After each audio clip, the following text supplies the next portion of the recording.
En medio de la oscuridad de la noche, sobre el cielo del Atlántico Central, un avión volaba a una altitud de 10 metros, cuando de repente cayó en una situación crítica, quedándose sin combustible en pleno aire. El piloto solo podía mirar impotente, mientras los motores se apagaban uno por uno. Desde la cabina de mando, todo alrededor era un océano inmenso, sin una sola luz. Una situación desesperada envolvía rápidamente toda la cabina. En ese momento de vida o muerte, toda la esperanza recayó en el capitán. ¿Podría él hacer algo para salvar las vidas de casi 300 personas que estaban sentadas detrás de él? ¿Qué hizo que el avión, que volaba con normalidad, se quedara sin combustible de repente sobre el océano? Hoy te contaré una historia real sobre el milagroso aterrizaje del vuelo número 236 de la aerolínea Air Transat. El día 23 de agosto de 2001, en el Aeropuerto Internacional Pearson de Toronto, Canadá, entraba en la hora punta de los vuelos nocturnos. En medio del ajetreo, el Airbus A330-200 acababa de ser reabastecido de combustible, preparándose para el vuelo desde Toronto hacia la capital, Lisboa, en Portugal, una distancia de aproximadamente 6.350 kilómetros. A bordo iban un total de 293 pasajeros. El principal responsable de este vuelo era el capitán Robert Piché, un piloto con mucha experiencia. Tras completar la inspección alrededor del avión, que acababa de recibir un motor nuevo, regresó a la cabina junto al copiloto para realizar los preparativos finales. Robert Piché nació el 5 de noviembre de 1952. Desde que era adolescente, había aprendido a volar aviones, y pronto ingresó en la aviación, gracias a la necesidad de pilotar frecuentemente en condiciones climáticas extremas, en la zona rural de Quebec. Rápidamente adquirió habilidades sólidas de vuelo. Sin embargo, la desgracia llegó cuando la aerolínea local donde trabajaba entró en una crisis financiera, y se vio obligada a reducir personal. La pérdida del empleo para el capitán Piché significó la pérdida de su fuente principal de ingresos. En ese momento difícil, bajo la influencia de elementos marginales, se desvió temporalmente hacia el camino equivocado, pilotando aviones para transportar plantas especiales desde Jamaica a Estados Unidos para ganarse la vida. El 21 de junio de 1983, el avión Piper, pilotado por Robert Piché, acababa de aterrizar en el aeropuerto del condado de Tatnall, en Georgia, Estados Unidos, cuando la policía, que ya lo esperaba emboscada, irrumpió inmediatamente en el avión. Allí descubrieron más de 220 kilogramos de plantas especiales, un tipo de mercancía prohibida. Como resultado, Piché fue sentenciado a 15 años de prisión por contrabando. Sin embargo, gracias a su buena conducta, fue liberado tras solo 18 meses de cumplir su condena, y regresó a su ciudad natal en Quebec, Canadá. Después de un tiempo de reintegración silenciosa, una oportunidad inesperada le llegó en 1995, cuando la aerolínea Air Transat entró en una fase de rápido crecimiento, y necesitaba urgentemente pilotos con experiencia. A pesar de su pasado con antecedentes penales, la dirección de Air Transat decidió darle una segunda oportunidad a Piché, un hombre valiente y con gran experiencia. Fue piloto oficial de la aerolínea hasta 1999. Air Transat siguió modernizando su flota, al incorporar aviones de fuselaje ancho, como el Airbus A330-200. Uno de los modelos más avanzados de su tiempo. Requiere solo 2 pilotos para operar. El A330 puede realizar vuelos transatlánticos sin dificultad, sin perder la oportunidad de avanzar profesionalmente. Piché completó rápidamente el curso de transición del modelo L1011 TriStar al A330-200 en el año 2000. Ese mismo año, fue oficialmente nombrado capitán de la flota 330, un gran hito en su carrera como piloto. Mientras tanto, su compañero en el fatídico vuelo número 236 era un joven copiloto, apuesto y con solo 29 años de edad, pero que ya había acumulado 4.800 horas de vuelo, una cifra impresionante para apenas un año antes del incidente.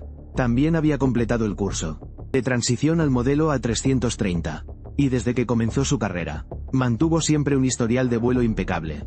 A las 8:52 de la tarde hora local de Toronto, el 23 de agosto de 2001, despegó el vuelo número 236 de Air Transat, con 46.900 kilogramos de combustible a bordo. El clima en ese momento era ideal. Tras sobrevolar el lago Ontario, el avión alcanzó rápidamente la altitud de crucero, de 11.887 metros, equivalentes a 39.000 pies. En la cabina de mando, los dos pilotos comenzaron a relajarse, después de completar los procedimientos iniciales. Según el plan de vuelo, 6 horas más tarde, aterrizarían en el aeropuerto de Lisboa, capital de Portugal. Sin embargo, ambos aún no sabían que un peligro mortal se ocultaba justo dentro del sistema de combustible del avión que estaban pilotando. Específicamente, la tubería de combustible del motor derecho contenía un fallo técnico difícil de detectar, algo que cambiaría por completo el destino del vuelo. En solo 4 horas más, la raíz del problema se remontaba al 15 de agosto. Es decir, una semana antes del vuelo, cuando un técnico de Air Transat, durante una inspección de rutina, detectó fragmentos metálicos en el sistema de lubricación del motor número 2. Aunque al día siguiente se volvió a inspeccionar, se encontraron más fragmentos, pero no se pudo determinar el origen exacto de esos fragmentos, debido a la presencia de fragmentos metálicos inusuales en el sistema de lubricación del motor número 2. Sin causa clara, la aerolínea Air Transat se vio obligada a tomar la decisión de reemplazar completamente el motor para garantizar la seguridad del vuelo. En ese momento, Rolls-Royce, el fabricante del motor, tenía disponible un motor de repuesto, almacenado en un depósito en Quebec. El motor con número de serie 41005 fue rápidamente prestado por Air Transat para reemplazar el motor dañado. El proceso de sustitución comenzó a la medianoche del 17 de agosto. Un plazo máximo de 48 horas para completarlo. Un plazo extremadamente ajustado para una tarea técnica tan compleja. Durante todo el proceso, el equipo de 5 técnicos tuvo que ejecutar una serie de procedimientos precisos: desmontar el motor viejo, preparar los componentes de reemplazo, instalar el nuevo motor y conectar todos los sistemas, montar los accesorios. Finalmente se realizó una prueba de rendimiento del motor, con una carga de trabajo tan pesada como esa. Bastaba un pequeño error en cualquier etapa para que el avión no pudiera completar el vuelo programado para 2 días después. Como dice el dicho, lo que temes, sucede. El primer problema surgió justo al día siguiente, cuando se intentaba instalar la bomba hidráulica en el nuevo motor. Los ingenieros descubrieron que la bomba era de una versión antigua, incompatible con las tuberías de combustible del fuselaje actual. La bomba hidráulica de versión nueva se había retirado del motor anterior, y al intentar montarla en el motor prestado, surgió un conflicto con la posición de las tuberías de combustible, por lo que no se podía acoplar correctamente. Para buscar una solución, los ingenieros utilizaron 3 ordenadores distintos, accediendo a la red interna, con el fin de consultar los nuevos esquemas técnicos del sistema de combustible. Pero todos los servidores denegaron el acceso de manera inexplicable, lo que les impidió por completo verificar la estructura del sistema. Mientras el tiempo corría rápidamente, el proceso de sustitución del motor se retrasó gravemente. Frente a una situación sin salida, el equipo de ingenieros tuvo que aceptar una solución arriesgada: modificar ligeramente la estructura de las tuberías de combustible para instalar la bomba hidráulica antigua. Esta propuesta vino de un experto en motores de la empresa Pratt & Whitney en Canadá, y tras deliberar cuidadosamente, los ingenieros decidieron implementarla. Posteriormente, el nuevo motor fue probado en el lugar, y no mostró ningún fallo. Sin embargo, como el reemplazo se realizó en fin de semana, no había personal de control de calidad presente en el lugar. Por lo tanto, todo el proceso de reemplazo fue aprobado de forma simple, sin supervisión independiente. Hasta la noche del domingo se completaron los trabajos. Cuando los ingenieros finalizaron el turno, se retiraron con alivio, creyendo que habían cumplido con su deber. Pero nadie imaginaba que aquella decisión arriesgada sería precisamente el origen de un desastre aéreo que estuvo a punto de ocurrir. Unos días después, tras 4 horas de vuelo, el vuelo número 236 de Air Transat se encontraba ya en el centro del Atlántico. Mientras realizaban una revisión de rutina, los parámetros del panel de control, la tripulación detectó un fenómeno inusual. El nivel de aceite del motor derecho era mucho más bajo que el del motor izquierdo. Además de eso, tanto la temperatura como la presión del aceite mostraban señales anormales. De inmediato, los dos pilotos revisaron el manual de operaciones para buscar la causa, pero no había ninguna descripción que coincidiera con esta combinación de fallos. Se vieron obligados a usar radio de alta frecuencia para contactar con el centro de mantenimiento en tierra. Sin embargo, Tras analizarlo, los ingenieros en tierra tampoco pudieron determinar una causa clara para esa situación. Después de debatir, los dos pilotos llegaron a la hipótesis de que, ya que todos los demás parámetros del motor estaban dentro de los rangos normales, los 3 valores anómalos del sistema de aceite podrían deberse a un sensor defectuoso. Pero estaban equivocados. En realidad, estas señales inusuales eran consecuencia directa de una fuga de combustible en el motor derecho tras su reemplazo. Aunque el ingeniero intentó dejar un espacio de seguridad entre la bomba hidráulica, incompatible, y la tubería de combustible, no previó un problema adicional. La manguera hidráulica flexible se deformaría bajo alta presión durante el funcionamiento. Esta deformación provocó que las dos tuberías originalmente separadas entraran en contacto directo. Como resultado, las vibraciones de alta frecuencia del motor provocaron fatiga y grietas en la tubería de combustible, formando una fisura en forma de L de 80 milímetros de largo y 2,5-10 milímetros de ancho. Suficiente para que el combustible se filtrara a gran velocidad sin ser detectado de inmediato. De hecho, el tanque de combustible derecho ya estaba goteando al menos 30 minutos antes de que la tripulación notara la anomalía. ¿Pero por qué no hubo ninguna alerta de desequilibrio entre los dos tanques de combustible? La razón radica en la estructura especial del Airbus 330-200, para mantener la estabilidad del centro de gravedad durante el vuelo. El avión está equipado con un tanque de combustible de balance, ubicado en el estabilizador horizontal trasero. Este sistema funciona automáticamente, trasladando combustible desde el tanque trasero hacia los tanques frontales, al detectar un desplazamiento del centro de gravedad. El combustible de reserva del tanque de balance había estado compensando silenciosamente la fuga de combustible en el tanque derecho. Hacía que los indicadores del panel de control mostraran un estado equilibrado, engañando a la tripulación, pero eso no podía durar para siempre. A las 5:33 de la madrugada hora UTC, tiempo universal coordinado, todo el combustible del tanque de balance se agotó. En ese instante, el panel activó inmediatamente la primera alerta. Los dos pilotos se sobresaltaron al ver que el tanque derecho tenía casi 3 toneladas menos que el izquierdo. Una señal clara de una fuga grave que estaba ocurriendo, pero ya era demasiado tarde. En medio del silencio nocturno del Atlántico, 306 personas a bordo, incluidos niños, volaban a una altitud de 10 kilómetros. Y de pronto se encontraron en peligro extremo. El enorme avión descendía lentamente hacia una pérdida total de energía, acercándose al borde de una catástrofe aérea imposible de prever. Para intentar corregir el desequilibrio de combustible, la tripulación decidió abrir la válvula de transferencia y apagar la bomba del tanque derecho. Al mismo tiempo, reconfiguraron el sistema para redirigir combustible del lado izquierdo hacia el derecho. Sin embargo, no previeron que esta acción empeoraría aún más la situación. Según el manual técnico del A330, en caso de sospecha de fuga de combustible, los pilotos no deben transferir combustible entre tanques, para evitar que se pierda aún más combustible restante. Pero en ese momento, la tripulación seguía creyendo que la diferencia en los datos se debía a un fallo del sensor, y no por un problema real que estuviera ocurriendo.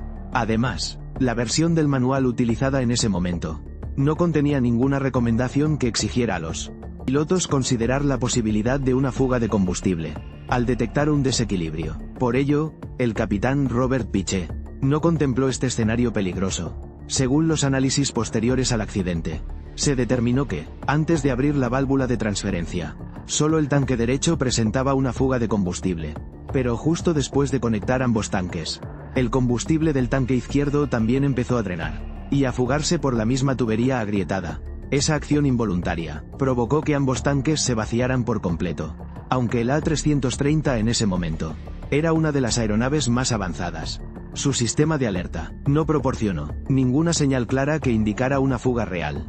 Para confirmar la situación, el capitán Piché solicitó a los auxiliares de vuelo que inspeccionaran visualmente a través de las ventanillas de los pasajeros, con el objetivo de observar posibles fugas de combustible desde ambas alas del avión. Sin embargo, como el vuelo era nocturno, la visibilidad era muy limitada, y no había reflejos visibles del combustible que se estaba filtrando dentro de la zona del motor, lo que hacía que la inspección visual directa fuera imposible. Cuando la tripulación recibió el informe de los auxiliares, diciendo que no observaron nada inusual, el copiloto Dudek propuso Seguir el procedimiento de manejo de fugas de combustible según el manual. Es decir, afectar el motor sospechoso de fuga. Y descender a una altitud de 6.000 metros. Equivalente a 20.000 pies. Pero en ese momento, el capitán Piché aún no podía determinar con certeza desde qué lado se estaba fugando el combustible. Y concluyó que, si realmente había una fuga, seguir ese procedimiento no evitaría que el combustible siguiera escapando. Pero más importante aún, si descendían de altitud, el avión perdería la ventaja de planeo en caso de fallo total del motor, lo cual sería extremadamente peligroso si tuvieran que buscar un lugar de aterrizaje de emergencia en medio del vasto océano Atlántico. Desde el punto de vista psicológico, los seres humanos tienden a creer en lo que les resulta más conveniente y a evitar imaginar escenarios negativos. Desde el principio, el capitán Piché creyó que los sensores estaban defectuosos y que se trataba simplemente de un error de cálculo del sistema. En el contexto de ese momento, una fuga grave de combustible era extremadamente rara, por lo que no ejecutó inmediatamente el procedimiento, como había sido sugerido desde la psicología del comportamiento. La decisión de no actuar de inmediato de Piché fue influenciada por el sesgo de confirmación, donde uno se aferra a su creencia inicial, ignorando señales contrarias a su intuición. Finalmente, solo 10 minutos después de abrir la válvula de transferencia, apareció un nuevo mensaje en el panel de control. El nivel de combustible restante en el avión había bajado al nivel de alerta, cuando todos los intentos por controlar la fuga de combustible no dieron resultados concluyentes. La tripulación comprendió que ya no tenía suficiente combustible para llegar a Lisboa. Ante esta situación de emergencia, solo quedaba una opción posible, en medio del océano Atlántico: solicitar desvío al aeropuerto de Lajes, en las Islas Azores, el lugar más cercano para un aterrizaje de emergencia inmediato. La tripulación informó por radio al controlador del área de Santa María, solicitando desvío de emergencia a Lajes. Para limitar la pérdida adicional de combustible, el capitán Piché tomó una decisión táctica. Encendió la bomba del lado derecho y apagó la izquierda, haciendo que el combustible del lado derecho fluyera hacia el izquierdo, evitando así que el tanque izquierdo siguiera alimentando al tanque derecho, que podía estar fugando, cuando el reloj marcaba las 5:59 de la madrugada. UTC. El combustible restante en el avión era solo de 4,2 toneladas. Sin embargo, desde la sede central de Air Transat, los ingenieros propusieron la hipótesis contraria. El tanque izquierdo podría ser el que realmente tenía la fuga. Siguiendo esta recomendación, el capitán apagó nuevamente la bomba del lado derecho. Desafortunadamente, esa decisión basada en un diagnóstico erróneo empeoró aún más la situación. Cuando el combustible continuó saliendo rápidamente, el ordenador de vuelo empezó a mostrar advertencias de nivel de combustible crítico, solicitando aterrizaje lo antes posible. Sin embargo, la tripulación aún no podía identificar de qué lado era la fuga, por lo que se vieron obligados a activar todas las bombas de combustible simultáneamente para mantener la presión del sistema. Poco después de eso, la cantidad de combustible restante era de solo 620 kilogramos en el lado izquierdo. El motor derecho dejó oficialmente de funcionar para extender el tiempo a esa altitud. El capitán Piché llevó el motor izquierdo a su máxima potencia continua, pero el avión ya no pudo resistir por mucho más tiempo. Comenzó a descender desde 11.887 metros, equivalente a 39.000 pies, hacia el océano Atlántico, descendiendo lentamente hacia el mar, a las 6:26 de la mañana, cuando el horizonte comenzaba a mostrar la luz del amanecer. Pero en la cabina conocida como la oficina más hermosa del mundo, ya no había lugar para el romanticismo. El capitán Piché y el primer oficial de origen alemán, de Gagné, fijaban la vista en el panel de control. Cuando el indicador marcó 0, el motor izquierdo también se quedó completamente sin combustible. Finalmente, el vuelo 236 aún se encontraba a 121 kilómetros del aeropuerto de Lajes, y oficialmente perdió toda propulsión. Desde ese momento, el capitán Piché no solo piloteaba una masa metálica de más de 100 toneladas deslizándose en el aire, sino que debía asegurar que pudiera planear con precisión, lo suficiente como para alcanzar la pista, la última esperanza. La situación se volvió aún más crítica cuando los sistemas de asistencia al control, eléctrica, superficies de control, inversores de empuje y frenos, que dependen de los motores, sufrieron una disminución significativa en su funcionamiento. La mano izquierda del capitán Piché no solo aferraba la palanca de mando, también sostenía la vida de todos los 306 ocupantes a bordo.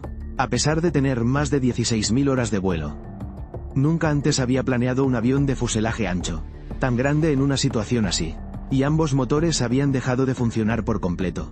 En esta situación crítica, la gestión de la energía se volvió clave.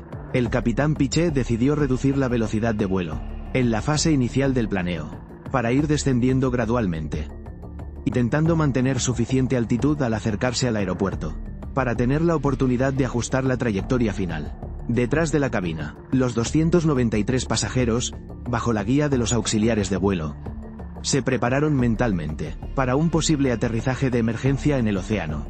En la cabina oscura, llevaban puestas las máscaras de oxígeno, miraban por las ventanas, viendo cómo la primera luz del día iluminaba las alas. Pero esa calma hacía que el miedo silencioso creciera aún más. Un temor que golpeaba lentamente el límite entre la vida y la muerte. El avión seguía deslizándose silenciosamente en el aire, sin el sonido de los motores. Solo quedaba el escalofriante silbido del viento al rozar el fuselaje, resonando en el cielo infinito sobre el Atlántico.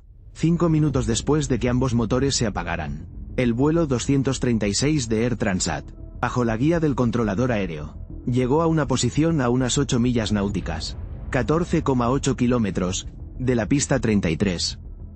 En ese momento el avión descendió a una altitud de 3.962 metros.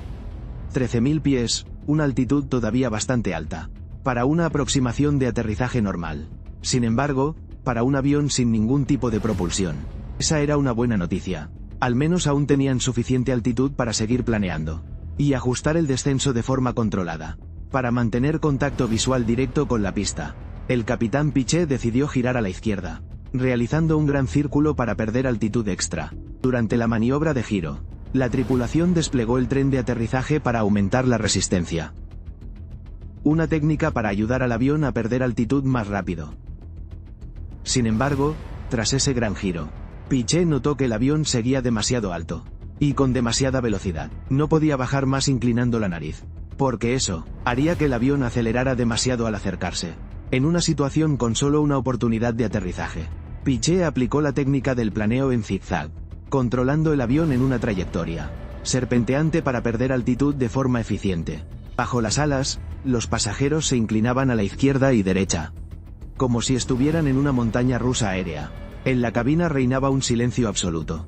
Solo se oía el silbido del viento, cuando el avión se acercaba a la pista, a una velocidad de hasta 220 nudos.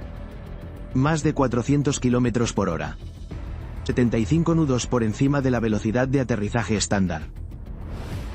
Sabían que si fallaban en este intento, todos los esfuerzos habrían sido en vano. 6:45 de la mañana. Tras planear 121 kilómetros sin motores, el vuelo 236 tocó oficialmente la pista en Lajes, debido a la alta velocidad. El avión derrapó más de 800 metros. Antes de tocar completamente tierra, el capitán pisó los frenos de inmediato, pero el sistema antibloqueo de frenos no funcionaba, por la falta de energía del motor. El avión comenzó a desviarse de lado a lado, y la presión de freno restante solo bastaba para una frenada. Al final, aunque el tren de aterrizaje quedó gravemente dañado, el A330 se detuvo a solo 730 metros del final de la pista.